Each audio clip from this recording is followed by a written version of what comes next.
সভাপতি গতিকে আমাৰ সদায় শুভেচ্ছা থাকিব।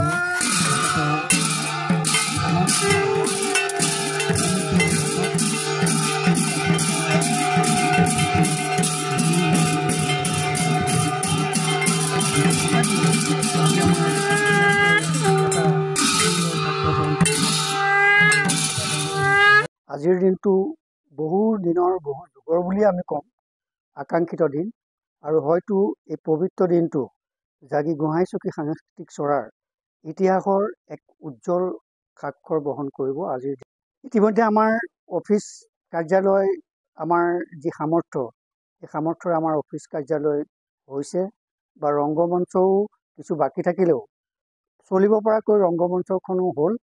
আমাৰ যি সংস্কৃতিপ্ৰেমী মানুহ, যিখিনি কলাপ্ৰেমী মানুহ, সংস্কৃতি বা কলা চাবলৈ আমাক এটা ৰাজহুৱা প্ৰেক্ষাগৃহ লাগে বা ৰাজহুৱা সভা সমিতিৰ কাৰণে আমি প্ৰেক্ষাগৃহ এটা, ৰাজহুৱা সভাগৃহ এটা আমি জন্মৰ লগ্নৰ পৰাই বিচাৰি আহিছিলোঁ। আৰু আজি সেই শুভ দিনৰ শুভ মুহূৰ্তটো আহিল।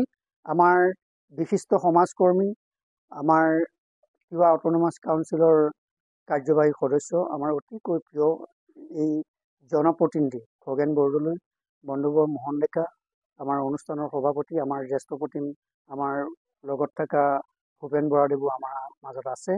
তেওঁলোকৰ সহায় সহযোগত, দিহা পৰামৰ্শত আজি ৰাজহুৱা প্ৰেক্ষাগৃহৰ যি শুভাৰম্ভণি, আধাৰশিলা অনুষ্ঠানটো আজি স্থাপন কৰা হ'ল। আমি এটা কথা নক'লে নহ'ব, আমাৰ বন্ধুবৰ জানাসকলে জানে তেওঁ এজন আজন্ম শিল্পী, প্ৰয়াত শিল্পী কৰ্ণকেশ্বৰ বৰুৱাৰ সুযোগ্য কনিষ্ঠ সন্তান। মই ইতিমধ্যে কৈছোঁ, আমাৰ বন্ধুবৰ বুবুল বৰুৱাও আমাৰ মাজত আছে।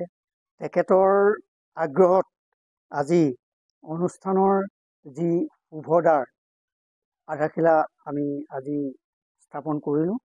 আৰু এই সুযোগতে মই মোৰ বন্ধুবৰ বুবুল বৰুৱাদেৱৰ যি সাংস্কৃতিক প্ৰেমী মন, যি সাংস্কৃতিক যাত্ৰা, যি কলাপ্ৰেমৰ উজ্জ্বল নিদৰ্শন, সেই শলাগ লৈ মই বন্ধু হিচাপে নহয়, অনুষ্ঠানৰ সভাপতি হিচাপে আমাৰ আন্তৰিক শলাগ দিয়াৰ লগতে আমি আৰু এই ক্ষেত্ৰত তিৱা অট'নমাছ কাউন্সিলে 5 লাখ টকাৰ এটা আৰম্ভ কৰিবলৈ আমাক অনুদান আগবঢ়াইছে। অট'নমাছ কাউন্সিলৰ খগেন বৰদলৈ প্ৰমুখ্যে বন্ধুবৰ মোহন ডেকাকো আজি এই শুভ মুহূৰ্তত আমাৰ শলাগ যাচিছোঁ। আৰু সভাপতি গতিকে আমাৰ সদায় শুভেচ্ছা থাকিব।